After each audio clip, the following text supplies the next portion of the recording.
Ei, gente!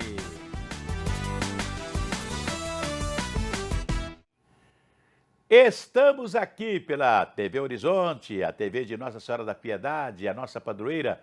Um abraço para você, minha amiga dona de casa, companheira de todas as tardes aqui pela TV Horizonte. O senhor aí também, muito obrigado. Paz, alegria, saúde é o que desejamos nesta quarta-feira. Hoje, dia 2 de julho, é o dia do bombeiro, né? A gente faz uma homenagem a essa grande figura, né? O bombeiro é um dos militares de maior sucesso, assim, vamos dizer, de simpatia, né? Entre, não só, todos nós gostamos do bombeiro, inclusive as crianças, né? Você vê a criança, toda criança gosta de colocar uma fardinha de bombeiro e fala assim, eu sou bombeiro. É isso aí. Então, hoje é o dia do bombeiro, o bombeiro recebe o nosso abraço. João Eduardo Santana, boa tarde. Boa tarde, Acirantão. Boa tarde também você que nos acompanha no Ei Gente, aqui na TV Horizonte. Fica aquele nosso recado de todos os dias e também o nosso agradecimento pela sua audiência. Lembrando que você pode participar do Ei Gente e de toda a programação da TV Horizonte, da Rede Catedral de Comunicação Católica, pelo nosso WhatsApp. É o 319-9680-2910.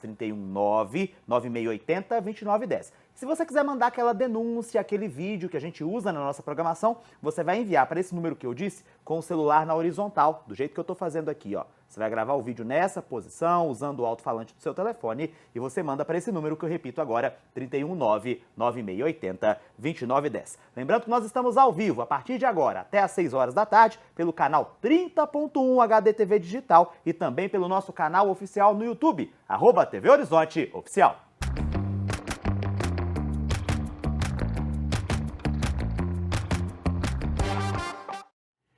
Eu falo que uma coisa que dá certo é a eleição. Porque quando vai ter eleição, você um ano antes começa a falar de eleição. Aí, normalmente tem os prazos, né? Quem é secretário vai ter que desincompatibilizar-se para candidatar a deputado estadual, federal, etc., né? E assim por diante, quem quer ser candidato a governador também tem que desincompatibilizar, que está num cargo público e etc. Então você já está falando em eleição. E nós estamos falando em eleição, aliás, hoje com a chamada reeleição, é muito comum, né? O sujeito toma posse e já está pensando na reeleição. Assim que está o Lula aí, né? Tomou posse e já está pensando na reeleição. Foi assim também com o Bolsonaro. Ele tomou posse e começou a pensar na reeleição. Todo mundo no governo dele que aparecia um pouquinho, lembra do Moro? Vai querer ser candidato, porque a candidata à reeleição, a candidatura tinha que ser dele, né? Ele brigava com o Moro, brigou com Mandetta, brigou com todo mundo que podia aparecer no governo dele. Foi assim com o Bolsonaro, é assim também com o Lula, mesma coisa, né? Mas nós já estamos falando de eleição do ano que vem, né? Outro dia aqui nós comentamos que o vice-governador Matheus Simões, né, tentando ser o candidato do governador Romeu Zema, né, já está tentando articular a sua candidatura. Ele quer ser o único candidato da direita em Minas Gerais. Para isso, ele conversou outro dia com o Bolsonaro, né? E uma das formas, uma das conversas que ele teve com o Bolsonaro é para ver se tira o senador Cleitinho da jogada. Porque nas primeiras pesquisas que estão sendo realizadas em Minas Gerais, o senador Cleitinho aparece em primeiro lugar. Todo mundo assustou. Cleitinho em primeiro lugar? Está aparecendo em primeiro lugar. E o Cleitinho falou hoje à imprensa de Minas Gerais, né? Ele disse o seguinte, olha, eu concordo que a direita deve ter apenas um candidato, né? E o candidato que vai surgir naturalmente das pesquisas.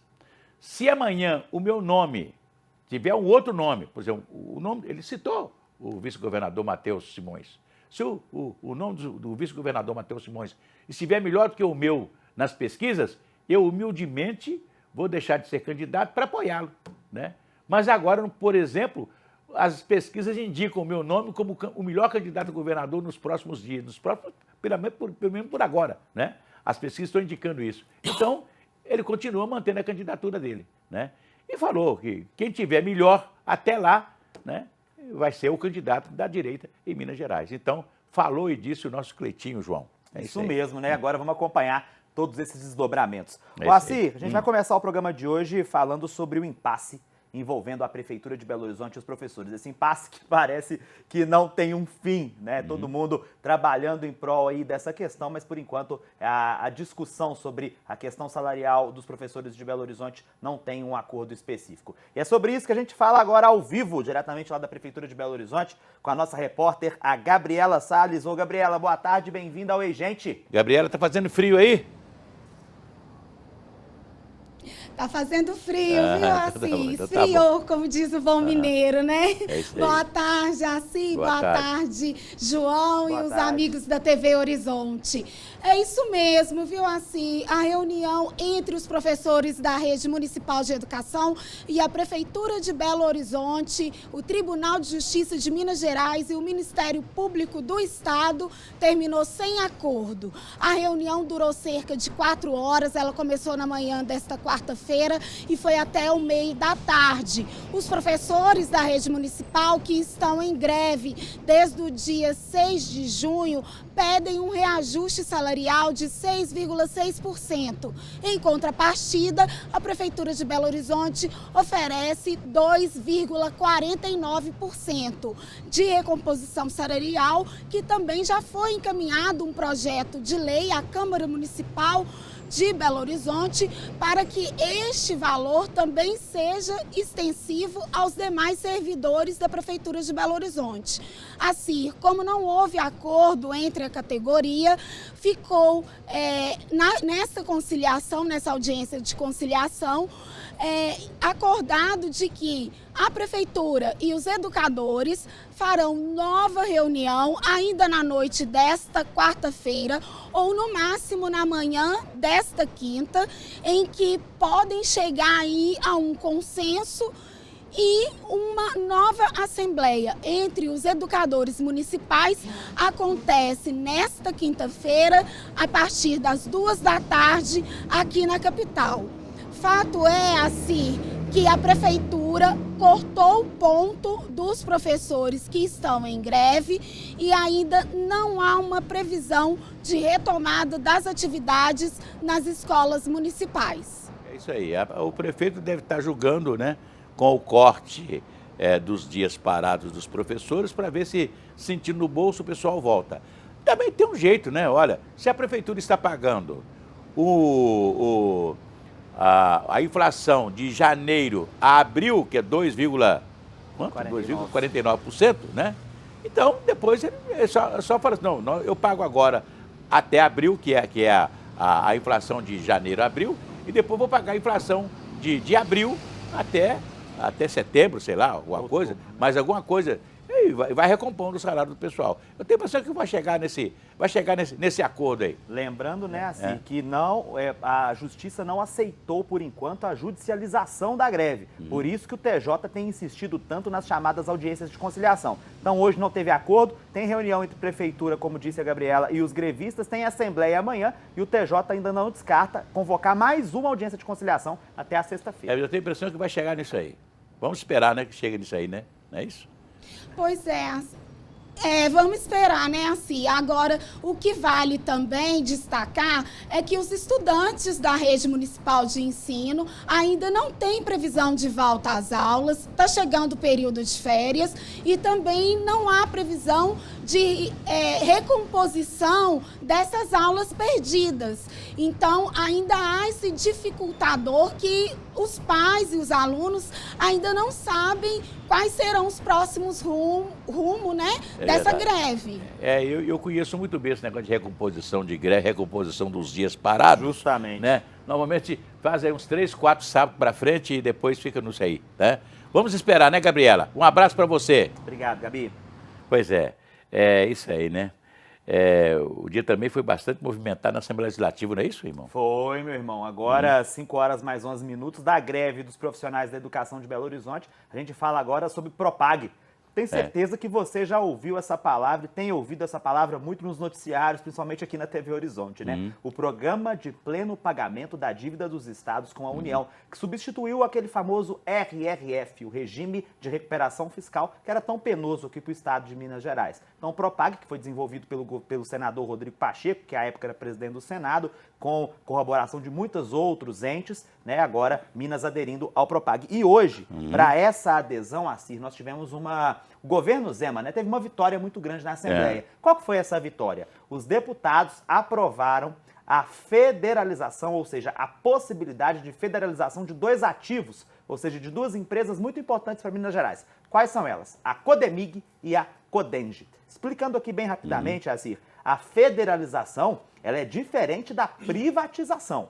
Ela vai ser entregue ao governo federal no abatimento da dívida. Justamente. A federalização ela é entrega de uma empresa do Estado para a União. A privatização não. A privatização ela permite que a empresa seja vendida para qualquer ente, né, de pessoa jurídica, não sendo estatal. Então, a federalização que foi aprovada agora. Se será federalizado, aí vai depender do BNDES, né? O Banco Nacional de Desenvolvimento, que vai fazer a avaliação do capital, de quanto vale. Agora, há uma pergunta. Quanto vale um dos maiores ativos de Minas Gerais, hein, Assir? Eu acho que o governo está colocando em risco a sua galinha de ovos de ouro. E eu vou lembrar que a cidade administrativa, a Avenida Antônio Carlos, a Avenida Cristiano Machado, todos foram construídos com dinheiro da Codenge. Justamente. Né? Porque a Codenge é o seguinte, a Codenge é uma empresa pequenininha, que tem poucos funcionários e ganha muito dinheiro. Justamente. Né? Então, olha, o governo tem feito muita coisa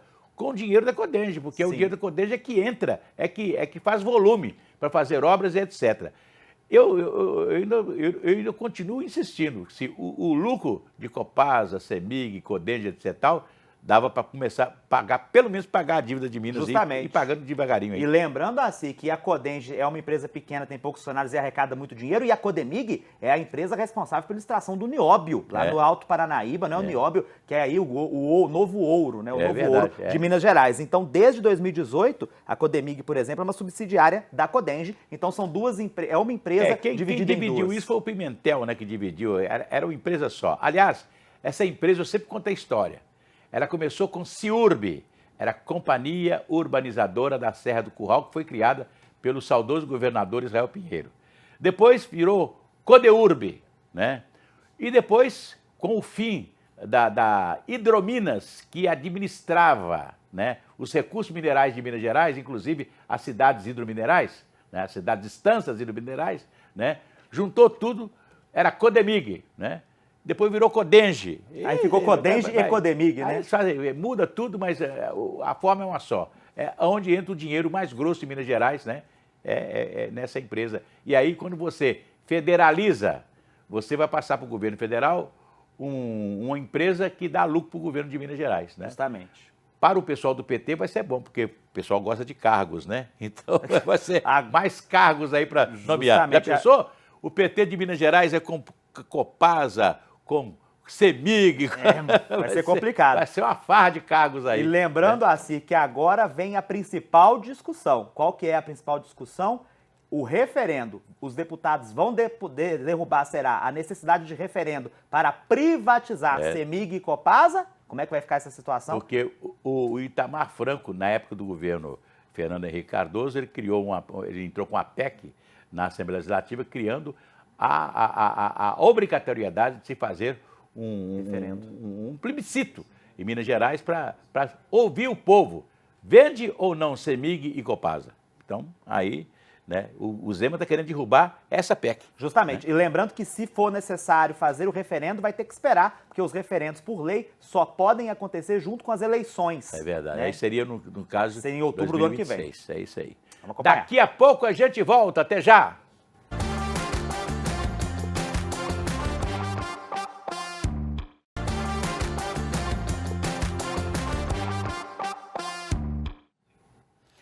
Voltamos aqui pela TV Horizonte, a TV de Nossa Senhora da Piedade, a nossa padroeira. O assunto agora é obesidade.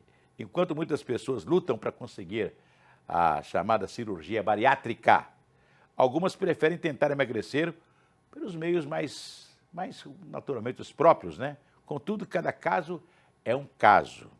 A hora é da nossa repórter Erlane Grace falar conosco sobre o assunto. Conta pra gente, Erlane.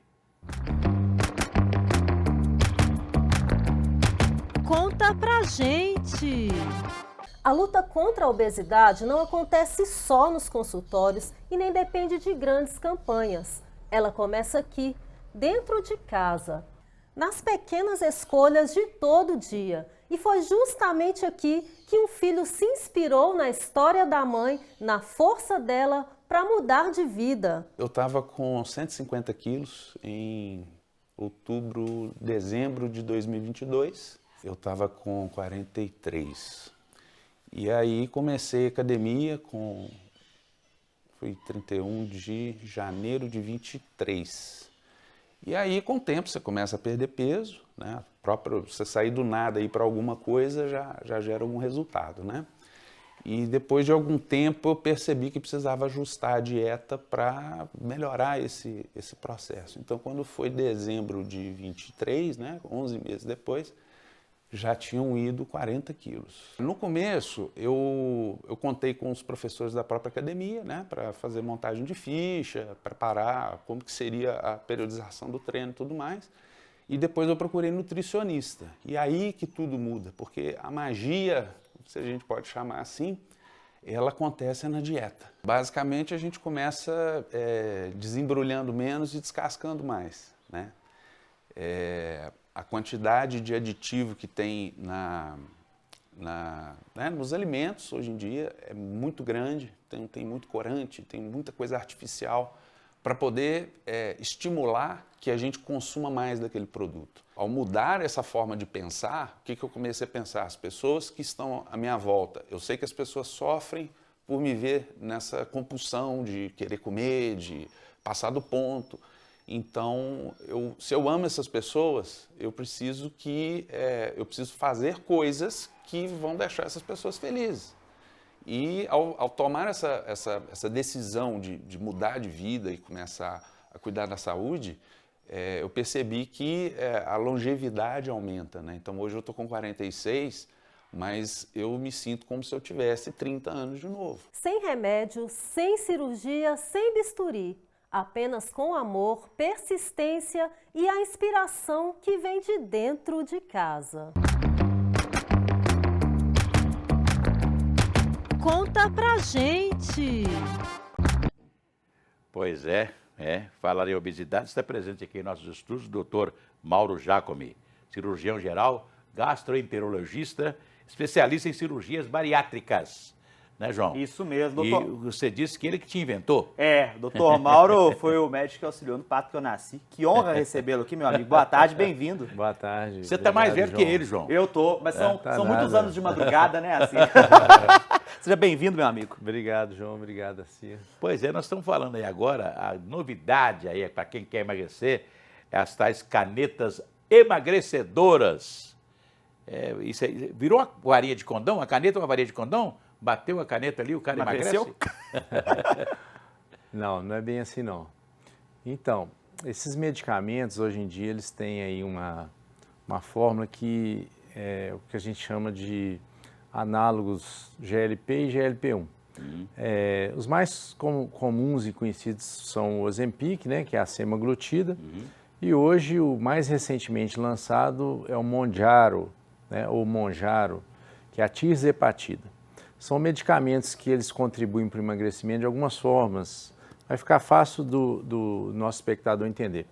Eles controlam o apetite, eles diminuem a quantidade que você come e também eles auxiliam a quebrar a gordura que você tem acúmulo no corpo, que na verdade é o que faz você aumentar de peso, né? Então eles são boas soluções, mas eles têm que ser sempre associados a um trabalho multidisciplinar de reeducação alimentar, de mudança de hábitos, porque senão uma hora você vai, não tem uma previsão, digamos assim, você interromper a medicação e parar ali a sua obesidade. Você pode voltar a retomar o ganho de peso, né? Faz então, a sanfona. Exatamente. Então não tem mágica, né?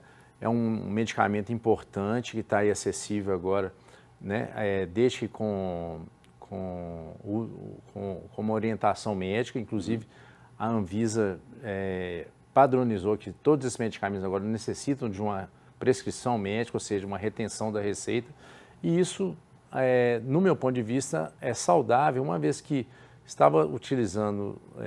os pacientes estavam utilizando de maneira indiscriminada, e uma das coisas que estava acontecendo é voltar a ganhar peso, sem falar no risco de efeitos colaterais. Pois, doutor, tem umas coisas assim que a gente, né? Essa caneta, esse sistema de caneta, né? Para emagrecer, porque a gente sabe que as pessoas, principalmente os diabéticos, né? Que precisam emagrecer, às vezes, muito mais do que todo mundo, a gente sabe que a medicação que eles tomam vai bater no rim, vai bater no fígado, sei lá, né? Quer dizer, você resolve um problema e cria outro, né? A caneta também é a mesma coisa?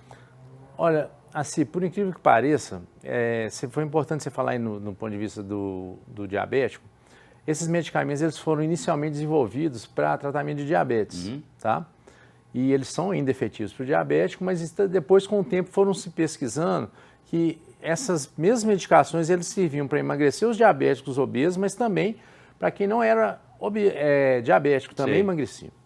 E por incrível que pareça, nas dosagens orientadas, com orientação médica, o índice de efeitos colaterais é baixo, tá?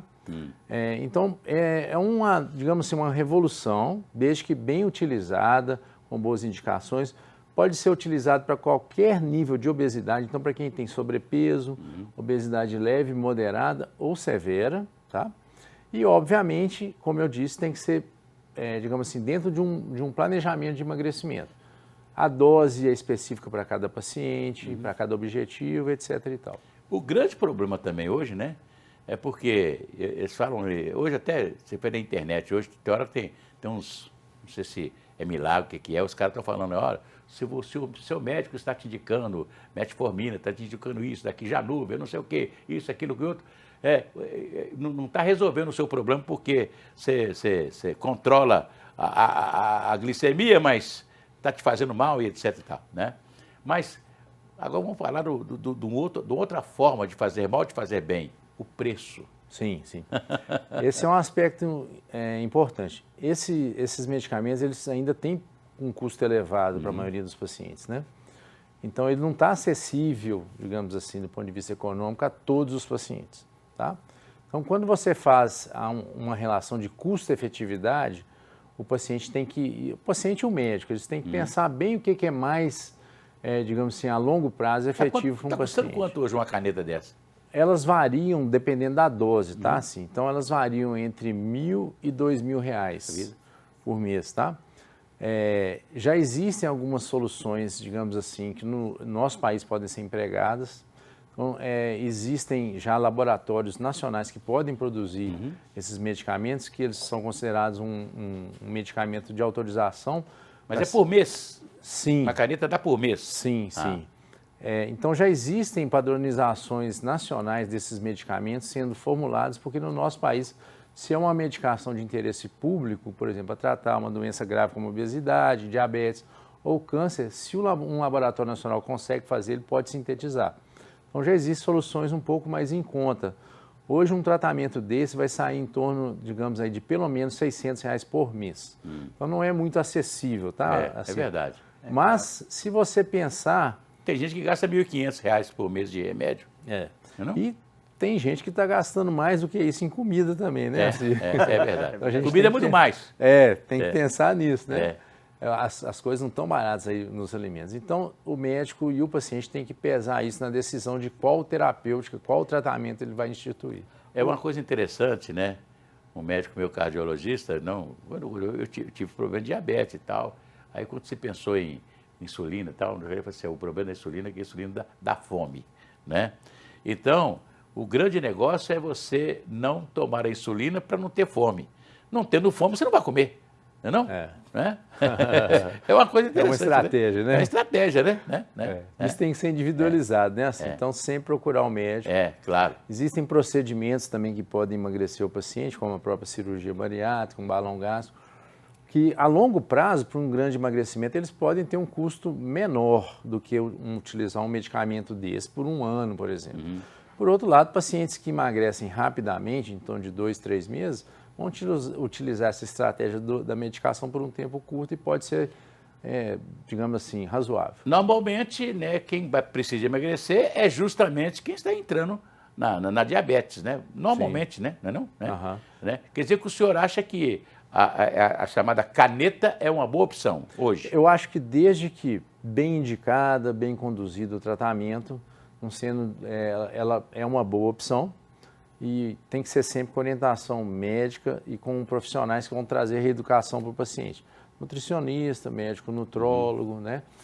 Psicólogo muitas vezes, então é uma abordagem a mais. Eu acho que a longo prazo esse custo tende a cair e ficar mais acessível. Ou seja, doutor, não adianta fazer a cirurgia bariátrica, usar o balão intragástrico, que eu sei que é uma especialidade sua, e também usar a caneta Ozempic ou qualquer outra que seja, se não tiver uma reeducação por parte de quem precisa. Sim. Né? Essa é a proposta atual de todo o mundo, em todos os centros de emagrecimento, João. Não existe nenhuma solução mágica. O paciente fez coisas que não estão dentro assim, do usual para ele chegar naquele peso. Se ele não utilizar o período do emagrecimento para modificar, né, tudo que fez ele ganhar peso, provavelmente ele vai voltar a ganhar peso mesmo que tenha feito algo drástico como uma cirurgia bariátrica. Nós né, tivemos uma cultura, né, recebemos muito uma cultura italiana, né, de se comer muito bem, e criança bonita quando ela é gordinha, né? Aí fiquei me lembrando aqui de uma música aqui do Pasqualino. Já ouviu falar? Não. Mangia mana que te fa bene, mangia mana como papá, mangia mana que te fa bene, mangia mana para engordar, comer, morreria, sabia de cor, mas morrer de pancha cheia era melhor. Mangia bene coma bem, né? Coma bem, né? Mangia bene. Mangia mana que te fa bene. A nossa cultura, né, até da família, normalmente é encontrar ao redor da mesa, né? É verdade. Ou seja, você cria um laço afetivo com a comida também verdade, naquele ambiente. E a gente tem que entender que isso tem que ter um limite, senão a saúde cobra. É uma cultura que vem do italiano, né? De ficar em volta da mesa e a dona da casa ser muito bem elogiada pela comida que faz, né? E todo mundo come bastante, né? É isso aí. Se comer pouco é falta de educação, né? É isso aí. Ô, João, não pode comer Ô, demais. doutor, suas redes sociais, quem quiser acompanhar, talvez uma consulta especializada com você. Sim. Eu trabalho na Clínica Cronos há mais de 20 anos, então a pessoa pode procurar o meu... Chama clínica? Clínica Cronos, emagrecimento. Cronos. Sim. Então ela pode procurar pela Clínica Cronos ou Dr. Mauro Jacome no Instagram ou o nosso site, drmaurojacome.com.br. Lá vai ter todos os contatos, as opções de tratamento. Hoje nós temos toda a gama de tratamentos, desde medicamentos a procedimentos para obesidade e também todos os profissionais que estão envolvidos nesse ciclo de tratamento, como nutricionista, nutrólogo, médico nutrólogo ou cirurgiões. Muito obrigado pela presença aqui, você é sempre bem-vindo, viu? Tá joia, João. Tá joia, assim, muito obrigado. Vamos lá na redação da Rede Catedral? Quem está lá? Vamos sim. Newton Lopes. Newton, um abraço, Newton. Boa tarde, Newton. Boa tarde, Assir. Boa tarde, João. Boa tarde, doutor Mauro. Então, Assir, a Prefeitura de Belo Horizonte informou que vai instalar novas placas que orientam em caso de alagamento, aqueles alagamentos em locais crônicos, né? Sei. Aqui de Belo Horizonte. Sei. Segundo a Prefeitura, os locais que mais precisam dessas placas são Avenida Francisco Sá, com Rua Cuiabá, no Prado, Avenida Tereza Cristina, com Dom João VI, na região do Betânia, e na trincheira da Avenida Vilarinho, em Venda Nova. Aí o Executivo reforça que é uma segurança para proteger a população no período chuvoso, e as placas contêm sinais luminosos. Quando a luz estiver amarela piscando, significa a necessidade de atenção redobrada em dias de chuva. Quando a luz estiver vermelha, indica a interdição à frente devido a alagamentos. Se o equipamento estiver desligado, não há problemas no trecho. As novas placas serão instaladas de forma gradativa, considerando a necessidade de cada local. Pois é, ô Newton, eu sempre falo, né? Por exemplo, ali na Avenida Francisco Sá, por exemplo. Você imagina ali, desce o Córrego dos Pintos, que vem lá de cima, né? Inclusive tem um reservatório lá em cima que chama Reservatório dos Pintos. Desce ali todas as águas ali do Gutierrez, da Barroca, tudo vai descendo ali, Descendo Prado tudo. e etc. Prado ali, um pouquinho do Prado, um pouquinho do... Tudo desce ali, né? Aí quando chega, passa debaixo da rua Ituiutaba, onde tinha a Forjinha. Aí tem lá, há mais de 100, sei lá, de uns 80 anos ou mais, fizeram uma canalização lá, puseram uma manilha normal, uma manilha normal, para a água passar ali debaixo, ali onde que era a Forjinha, e sai lá no Rio Arrudas, lá na Avenida Tereza Cristina, quase no início da Tereza Cristina ali, onde era antigamente ali aquela casa de móveis, ali na esquina ali. Então, aí o que acontece? É muita água, né? O manilhamento é o mesmo há muitos anos, quer dizer, o que a prefeitura tem que fazer? Desapropriar aquele pedaço ali da rua Ituiutaba ali, onde era a Forjinha, né? Passar ali, aumentar uma galeria. Só que também, que acontece o seguinte, né? Quando a água chega lá no Arrudas, o Arrudas já está cheio. É um problema aí tem um refluxo, porque eles fizeram hoje a canalização do Arrudas, mas tinham que afundar mais o Arruda, pelo menos uns 5, 6 metros para baixo, né? Para caber, porque a calha do Arrudas recebe água, só a água de... Você já pensou? Barreiro de baixo, barreiro de cima, parte de contagem, tudo chega ali, é muita água, infelizmente, né? Aí tem que pôr a placa. Na época de chuva, sai desse lugar aqui. Não fica aqui não, porque senão vai dar problema para você. É isso aí, né? É isso aí. Um abraço para você. Daqui a pouco a gente volta.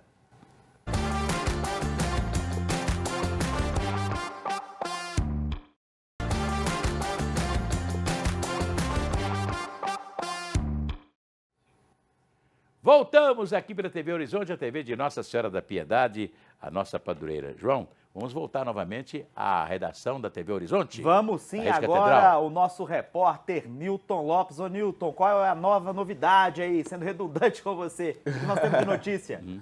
O governo de Minas anunciou que vai criar um plano estadual de doação de órgãos e transplantes em Minas Gerais. A iniciativa vai servir de planejamento e gestão do MG Transplantes até 2029. O projeto pretende identificar as principais necessidades do sistema estadual, aprimorar processos e ampliar o número de doações e transplantes no estado. A expectativa é que neste semestre o plano já comece a ser usado aqui em Minas. Atualmente, mais de 4.100 pessoas aguardam por um órgão em Minas Gerais e cerca de 4.400 esperam por uma córnea.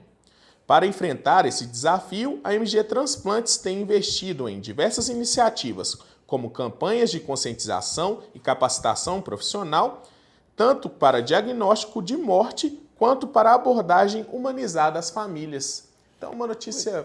Pois é, mas é interessante. Para mim, é muito mais um aperfeiçoamento, porque esse plano de doação de órgãos já existe, né? Há muitos anos, né? Não? Sim, é um aperfeiçoamento que vai ampliar o número né? Isso, para captar mais órgãos, né? Aliás, eu sei que existe até um programa do governo de Minas, né? De usar os aviões, né? Que são necessários para buscar um órgão, né? Em alguns lugares, né? Tem esse sistema aí, né? E lembrando que, se você deseja ser doador de órgãos, é necessário que você informe a sua família, tá bom? Não basta você apenas dizer assim, olha, eu quero ser doador de órgãos. Não isso. Você precisa informar oficialmente a sua família. Quanto mais você puder formalizar essa decisão, é mais importante aí para que quando acontecer aí o seu passamento, a sua morte, seus órgãos possam ser doados. Acontece. Eu conheci muita gente que teve, né? Já pensou? Aquela fila para um transplante de rim, conseguiu o transplante, aí fez tudo errado de novo, né? E aí... Perdeu novamente o órgão. Perdeu novamente o órgão e não sobreviveu, né? Depois de um sucesso no transplante, né? Infelizmente, né? É fácil, não. É isso aí. João, mas vamos falar da campanha de agasalho da Arquidiocese? Vamos sim, Acirantão. É aquele recado e o nosso estender de mãos para você que está acompanhando a gente aqui na TV Horizonte e nas emissoras da Rede Catedral de Comunicação Católica. Olha, o inverno é cada vez mais rigoroso aqui no estado de Minas Gerais e principalmente na região metropolitana de Belo Horizonte. E os nossos irmãos que estão em situação de rua ou os nossos irmãos aí que vivem, infelizmente, na vulnerabilidade, contam com a nossa ajuda. Então eu queria agora estender as minhas mãos a você, em nome de toda a Arquidiocese de Belo Horizonte, da Providência Nossa Senhora da Conceição e também de todo o nosso vicariato de ação pastoral aí, que está cuidando dessas pessoas que mais precisam. Então eu queria pedir a você agora Você que tem aquela roupa de frio que não usa mais, aquela roupa, melhor dizendo, que você não usa mais. Aquele item que às vezes você comprou para sua casa para você usar e não serviu ou você não gostou. Aquele item que está em bom estado de conservação. Você é convidado a fazer a doação desse item para o Vicariato de Ação Pastoral, Ação Social da nossa Arquidiocese de Belo Horizonte. Deixe o seu agasalho aqui na Rede Catedral de Comunicação Católica, na Avenida Itaú 515, no bairro Dom Cabral, aqui atrás do campus da PUC Coração Eucarístico. Ou então, lá no Santuário Arquidiocesano Nossa Senhora da Conceição dos Pobres, que fica na rua Além Paraíba 163, no bairro Lagoinha, bem próximo à antiga sede da Rádio Itatiaia. Você é convidado a fazer esse gesto de amor, não somente para si, mas para os outros irmãos que mais precisam. Então, a campanha do agasalho, que é uma realização das instituições sociais da Arquidiocese de Belo Horizonte, em parceria com a Rede Catedral de Comunicação Católica. Como diria o Padre Zezinho, né, Acinantão? A dor do meu irmão que chora, me fala do meu Deus. Pois é, e o mais importante, né? Não faça bota fora. Tem gente que gosta de fazer um bota fora, parece que aquele que vai jogar fora vai querer doar. Não. Doa uma coisa que pode ser usada e que vai ser útil para as pessoas. Né? Justamente. Isso é muito importante. Mas vamos falar agora de bola, de futebol? É hora de futebol com ela, que estava sumida aqui do programa, mas agora está aqui de novo depois de merecidas férias, não é isso, Sara Azevedo? Sara Azevedo, um abraço para você. Boa tarde, Assir, João, a todos que acompanham o Ei Gente. Um prazer estar de volta, né? Retornando agora às atividades aqui na Rede Catedral e retornando em meio aí a grandes jogos, grandes decisões. É verdade. Eu estava aproveitando o descanso para poder assistir tranquilo um joguinho da Copa do Mundo de Clubes, né? É verdade. Agora de volta a gente acompanha só um pouquinho. Mas vamos aos destaques desta quarta-feira. O assunto principal, claro, neste mês de junho e julho é a Copa do Mundo de Clubes, com destaque às nossas equipes brasileiras. Fluminense e Palmeiras seguem na competição, né? O Fluminense que eliminou a Inter de Milão na segunda-feira e o Palmeiras que deixou para trás o Botafogo no final de semana. Os dois times voltam a jogar já na sexta-feira. O Fluminense vai enfrentar o Al Hilal, que eliminou o Manchester City em um jogaço. Daqueles, muito assim, bom. De filme, né? É Coisa verdade. de filme. É. Na segunda-feira, madrugada, né? Aqui no nosso horário de É Brasília. Madrugada de segunda para terça. E aí, Fluminense e Al Hilal se enfrentam na próxima sexta. O jogo vai ser às 4 horas, horário de Brasília. Mais tarde, já fim de noite, às 10 horas da noite, Palmeiras e Chelsea se enfrentam e quem passar desse jogo vai pegar o vencedor de Fluminense e Al Hilal. Então, talvez a gente possa ter outro confronto brasileiro dentro da Copa do Mundo de Clubes. Relembrando aqui, Fluminense e Al Hilal, 4 da tarde, Palmeiras e Chelsea, 10 horas da noite.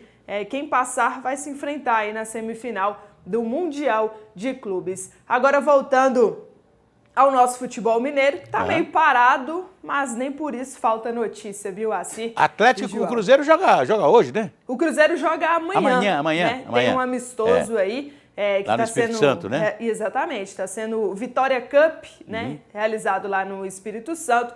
E o Cruzeiro vai enfrentar o Defensa e Justiça amanhã, quinta-feira, neste primeiro amistoso. Depois, um outro jogo amistoso no final de semana. Amanhã a gente traz todos esses detalhes aqui, a preparação do Cruzeiro, enfim, que está viajando hoje para o Espírito Santo, inclusive. E o Atlético faz um jogo-treino lá no seu campo de treinamento, né? Exatamente. O Atlético vai fazer um jogo-treino no final de semana, lá na cidade do Galo, né? E aí, em preparação para a semana que vem, quando os times voltam, aí sim, a ter jogos oficiais, né? Voltando com o Campeonato Brasileiro. Pois é, Sara. Eu sou do tempo que eu fazia cobertura no futebol e a gente assistia os treinos, né? Convivia com os jogadores, com o técnico, com tudo. Agora, fiquei sabendo que o jogo-treino do Atlético no sábado vai ser fechado para a imprensa, vai ser fechado para todo mundo. Exatamente. Só a comissão técnica e os jogadores vão poder assistir. É isso aí. Né, assim. Então, assim, a gente lamenta muito porque a nossa opinião acaba sendo formada pelo que a gente vê nos jogos oficiais. É verdade, verdade. Já que a gente não tem acesso a esses jogos treinos, né? É verdade. Ou o que a gente tem acesso são os melhores momentos, os gols. Mais enfim. ou menos, né? Exatamente, é aquele acesso meia boca. Escolhe um cara para falar e todo mundo só mostra aquele cara, né? Exatamente. Então é meio às cegas esse filho. acompanhamento, né? Falou. Obrigado, Um Sarinha. abraço a você. Valeu. Daqui a pouco a gente volta.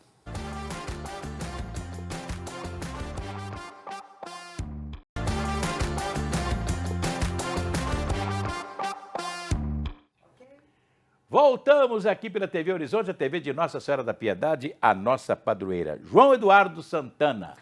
Olha que nós vamos ter aí mais um outro feriado. Então, a gente teria, né? Teria o novo feriado. Agora são 10 para 6, 17h50, assim. O presidente Lula hoje está em Salvador, na Bahia. Afinal de contas, para quem sabe um pouquinho de história, sabe que hoje, 2 de julho, é a festa da independência da Bahia. A Bahia, ela expulsou as forças, normalmente as forças portuguesas da Bahia, e antecipou a independência do Brasil. Justamente, a independência da Bahia, historicamente, aconteceu antes da independência do Brasil. E o presidente Lula foi hoje a Salvador com um decreto debaixo do braço, afirmando que vai fazer, a partir aí de um documento, né, oficializando a segunda data de independência do Brasil, sendo 2 de julho. Ou seja, a primeira se mantém 7 de setembro, a independência geral do país, e no dia 2 de julho, a segunda data de independência do país, que seria a independência baiana, que é uma data muito celebrada por lá, faz parte da cultura do baiano celebrar o 2 de julho. Por falar nisso, é feriado em todo o estado da Bahia, a festa de 2 de julho. Pois é, e aqui em Minas, né, o pessoal, agora você presta bem atenção, nós já vivemos um feriado, que é o feriado de Zumbi. Dos Palmares. Né? Dos Palmares. 20 de novembro. Em 20 de novembro. Tem um feriado lá no Rio de Janeiro, tem feriado de São Jorge, tem feriado de São Jorge, São Sebastião. Aqui em Minas Gerais, para fazer o dia de Minas ser feriado, nossa, todo mundo brigou, não pode ter mais feriado, e vamos ter mais feriado. E lembrando que há um projeto na Assembleia Legislativa de Minas Gerais para transformar o dia 15 de setembro, que é a festa de Nossa Senhora da Piedade, padroeira de Minas Gerais, padroeira também aqui da Rede Catedral de Comunicação Católica, é um projeto do Leleco 15 de agosto, não? Não, 15 de setembro. 15 de agosto, a padroeira de Belo Horizonte, Nossa Senhora da Boa Viagem, né? Porque 15 de agosto é a Assunção de Nossa Senhora. Justamente, que é um dia de várias Nossas Senhoras, né? Verdade, Então, dia 15 de setembro pode vir no futuro a se tornar feriado estadual pela padroeira de Minas. Mas voltando à questão de Salvador, né? No início havia a concepção de que o Lula faria aí um decreto de feriado para o dia que é 2 de julho, feriado nacional. Igual ele fez com o decreto, ele fez um decreto... Da consciência negra, né? Não, do Dia do Zumbi. Ele fez um decreto também porque informalmente todo mundo ficava de folga no finados. Justamente. Aí fez um decreto, né? Fazendo feriado. Fazendo feriado. Aí o que acontece? Ele disse hoje, uma entrevista na TV Globo Bahia, né, na afiliada da TV Globo lá na Bahia, ele disse lá, nessa entrevista, que não será um feriado nacional, será apenas por força de decreto, mas por uma questão histórica de reconhecimento. Não será um feriado nacional, como tinha sido divulgado anteriormente pela imprensa, viu, Assir? Pois é, mas o Newton Lopes está lá, direto da redação da Rede Catedral, falando conosco. Newton. Assir, hoje o governo de Minas vai realizar uma audiência pública em Contagem para falar sobre a criação de 11 novos terminais de ônibus que vão ser instalados na região metropolitana. Essa é a 5ª audiência pública e é a última que é realizada em Contagem. Vai ser realizada lá na Câmara Municipal da cidade e durante a reunião a população vai poder conhecer os detalhes do projeto e enviar sugestões, contribuições e questionamentos. Em Contagem estão previstas a construção dos terminais Petrolândia e Ferrugem através do projeto. Na região também está prevista a construção do terminal da Regap, em Betim, próximo à rodovia Fernão Dias, lá em frente à refinaria Gabriel Passos. O projeto prevê ainda a construção dos terminais Veneza, em Ribeirão das Neves, um em Nova Lima, em São José da Lapa e em Lagoa Santa. Esses terminais têm gerado polêmica, Assir, porque ele pretende criar linhas de ônibus alimentadoras que vão dos bairros até o terminal e outras linhas metropolitanas que vão ligar um terminal ao outro ou ao centro de Belo Horizonte. E a população questiona que isso vai aumentar o tempo de deslocamento, porque eles vão ter que fazer baldeação e também vai aumentar o número de pessoas dentro dos ônibus. Pois é. Olha, a estação Petrolândia está pronta há muito tempo. Eu passo lá sempre, ela fica lá, abandonada lá. Quer dizer, eles vão colocá-la para funcionar. O certo seria levar o metrô até Betim. Aí você iria resolver um problema muito grande, porque todas essas populações podia ter um ônibus menor para levar nas estações do metrô, né? Durante esse percurso entre Contagem até Betim, que está fácil de fazer, né? É isso aí. Um abraço, Newton. Um abraço, para você. João. Até amanhã. Até amanhã. Vamos embora, João? Vamos com a graça de Deus, meu amigo. É isso aí. Agora você vai ficar aqui com o nosso arcebispo metropolitano, Dom Valmor de Oliveira Azevedo, com Mãe Maria. Vamos rezar com ele. E às 19 horas tem Placar Horizonte, pela TV Horizonte e pela Rádio América. Até lá.